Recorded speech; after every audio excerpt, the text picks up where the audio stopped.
Šajā videoklipā pastāstīšu, kā dažādos veidos var izmantot šo Wikidemokrātijas portālu. Jaunieviestais vārds Wikidemokrātija apzīmē e-demokrātijas, Wikipēdijas debašu krustojumu ar mērķi veidot ļoti izprotošus politiķus un ļoti izglītotus vēlētājus un savest viņus kopā konstruktīvā un vienam otru papildinošā debatē.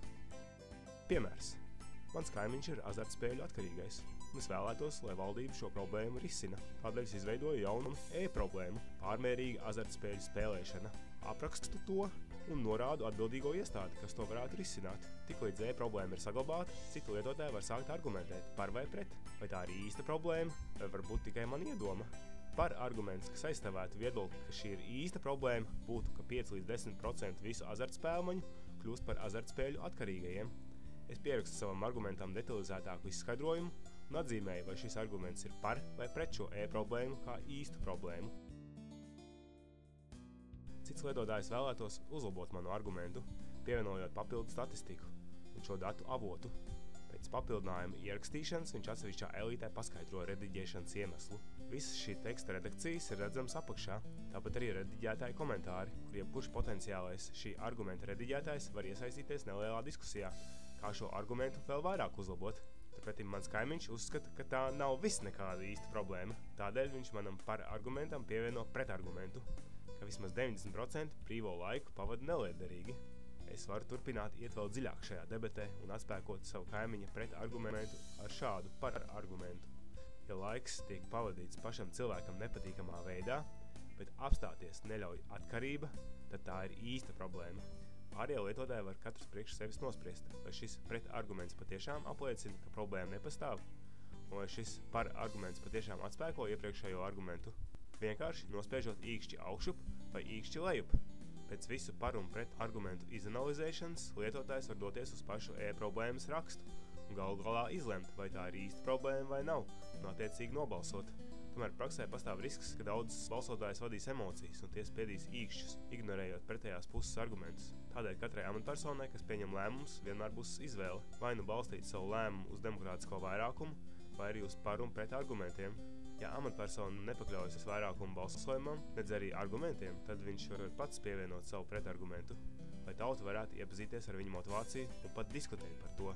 Lai atrisinātu e-problēmu, viens var pievienot tai vienu vai vairākus e-priekšlikumus, bet pārējie var nobalsot par vienu vai vairākiem labākajiem, kurus būtu jāīsteno dzīvē. Tāpat kā iepriekš, arī šeit amatpersonas var izvēlēties demokrātiski populārākos vai arī labāk argumentētos.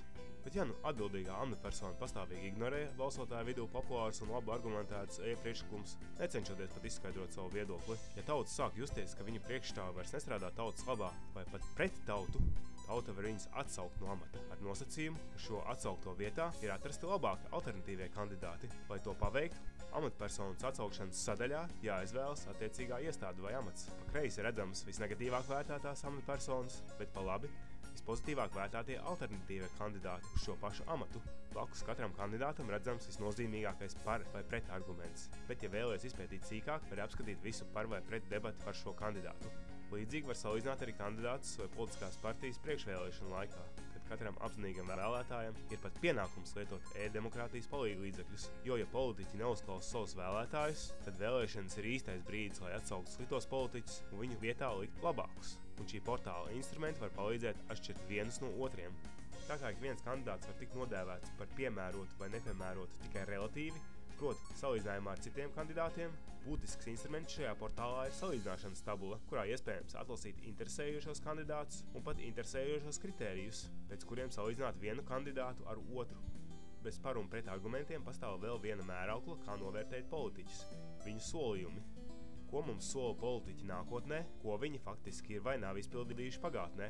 Lietotāji var sekot termiņiem, līdz kuriem konkrētie solījumi jāīsteno, bet, ja tas neizdodas, iepazīties ar attaisnojošiem iemesliem.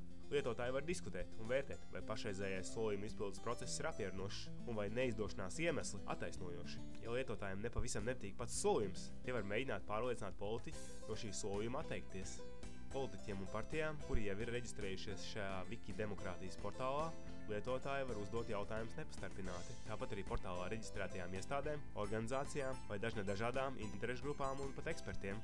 Tā kā informācija, kas sakrājusies par un pret argumentu un solījumu veidolā, var būt ļoti apjomīga un pārāk specifiski vidējiem lasītājiem, viss šī informācija īsākā versijā apkopot Wikipēdijas stila rakstā par politiķu, partiju vai jebkuru citu politisko tematu. Tādējādi šis Wikidemokrātijas portāls kļūst par izglītojošu informācijas avotu, līdzīgi Wikipēdijai, atšķirībā no tās nesamājas daudzos pretrunīgos viedokļus vienā putrā, bet sistemātiski nostāda tos vienu pret otru, par un pret argumentu sadaļā. Tādējādi lasītājiem pēc šī portāla lasīšanas galva kļūst skaidrāka, nevis saputrotāka.